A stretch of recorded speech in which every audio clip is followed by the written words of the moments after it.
Looks like our government is getting us pretty upset and concerned about the swine flu. This is interesting to me, not only for political reasons, but also as a physician. It makes me think back to 1976, the first year I served in the Congress. We had a vote on the swine flu. Back then, there was a panic, and they said it was going to sweep the nation, and they rapidly came up with some flu shots, and the government was going to inoculate everybody and save the world from this disaster. And I remember there were 2 votes against it, myself and Larry McDonald, another physician.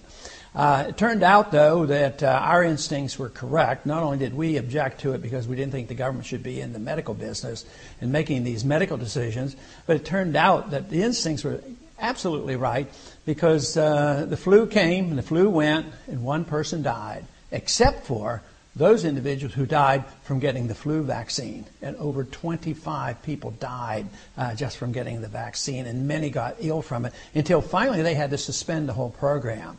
But here we are once again, the swine flu coming up, and everybody's panicking.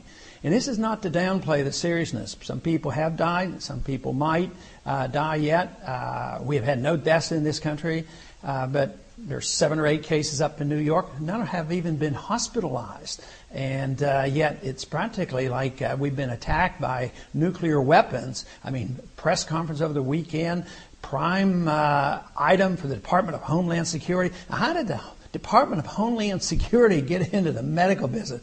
You know, it just is totally out of control on what they think we should do.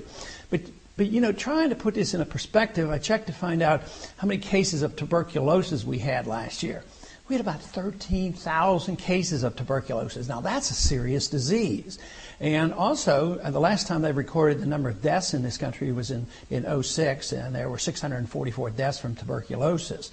Now, I hate to even bring that subject up to try to put this in a proper perspective, because maybe tomorrow they're going to quarantine everybody in the world coming into this country to watch out for tuberculosis. And all these things are very serious. The big question is, does a bigger government always solve these problems? They usually make things much worse. So all I'm asking people to do is step back and think for a minute rather than rushing and panicking and taking advantage of opportunities like this. This is what happens, whether they're economic problems or medical problems. The people who love big government take advantage of this. And in the Department of Homeland Security, she's really not acting outside the prerogatives of that department. And one of the reasons I voted against it, it's an open door invitation to deal with medical problems.